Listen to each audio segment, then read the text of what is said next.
मेरा नाम निदा है। मैं 3 भाइयों की इकलौती बहन थी। मेरे भाई बहुत लालची थे। पैसों के लिए कुछ भी कर सकते थे। 2 भाई वैसे ही नशे और जुए के आदी थे और तीसरा अभी छोटा था। अम्मा भी भाइयों की ही हमायत करती। मैं अपने घर के इस माहौल से बहुत तंग आ चुकी थी। मैट्रिक कंप्लीट किया तो मुझे शहर हॉस्टल में भेज दिया गया, जबकि मैं आगे नहीं पढ़ना चाहती थी। तो क्या था, पहला महीना तो कॉलेज बाकायदगी से गई, मगर फिर छुट्टियां करने लगी। कुछ बुरी लड़कियों से दोस्ती ने मुझे और भी ख़राब कर दिया। हम कॉलेज से छुट्टी करती और घूमने निकल जाती। शाम के 5 बजे जब हॉस्टल बंद होने लगता तब आती। मैं एक सख्त माहौल में बड़ी हुई थी। दुनिया देखने का बहुत शौक था।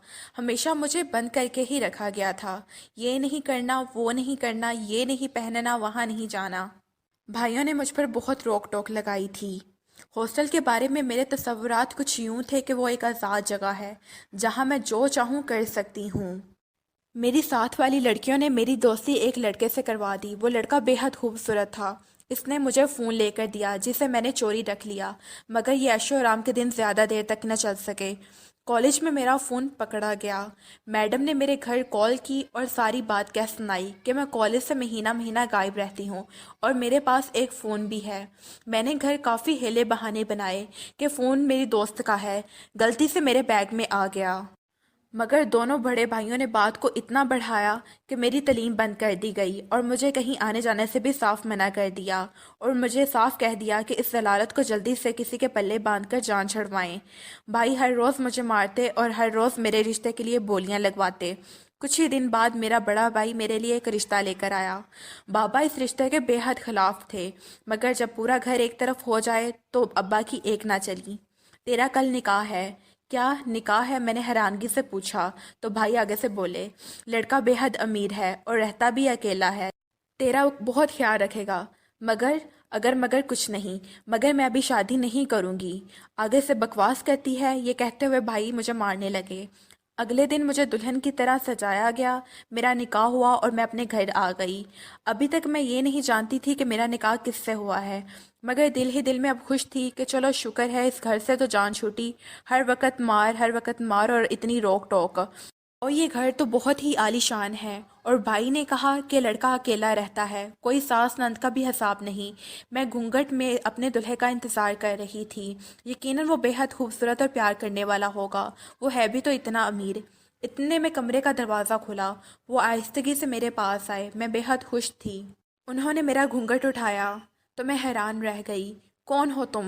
मैं बौखला गई। वो 50 साल का एक आदमी था। इसके बाल सफ़ेद थे, नीला लागा जिस्म था, अंदर धसी हुई आंखें। मैं फ़ौरन उठ के खड़ी हो गई। कौन है आप? वो बोले, मैं तुम्हारा शौहर हूँ। मैंने फ़ौरन उन्हें धक्का दिया और रोने लगी। वो बड़े सब्र और तहम्मुल से उठे और कमरे से बाहर चले गए। मैं सारी रात यही सोचती रही कि ये सब क्या हुआ है और इस आदमी से कैसे जान छुड़ाऊं। यही सोचते सोचते मेरी आंख लग गई और मुझे कुछ होश ना रहा। सुबह जब मैं उठी तो उसके कुछ ही देर बाद दरवाजे पर दस्तक हुई और उसके बाद कमरे में वो दाखिल हुए। वो खुद खाना लेकर आए और मुस्कुराते हुए बोले, उठकर कपड़े बदल लो और खाना खा लो, तुम्हारे साथ कोई ज़ोर ज़बरदस्ती नहीं। ये कहते हुए उन्होंने मुझे खाना पकड़ाया और खामोशी से बाहर चले गए। पहले पहल तो मैं इनसे नफ़रत करती और हर वक्त इनको नज़रअंदाज करती रहती, और वो मुझे समझते, मेरी बदतमीज़ी पर सब्र व तहम्मुल से काम लेते और वो मुझे प्यार से समझाते। वक़्त के गुजरने के साथ साथ आहिस्ता आहिस्ता मैं उन्हें समझने लगी। वो बहुत अच्छे, समझदार और मदद करने वाले इंसान थे। शादी को 1 साल हो गया था। मेरी कोई औलाद ना थी। मेरे शौहर असलम का इनकी पहली बीवी से एक बेटा था जो पढ़ने के लिए अमेरिका रहता था। वो छुट्टियों पर घर आया। इसकी उम्र 26 साल थी। वो मुझे देखकर बेहद हैरान हुआ।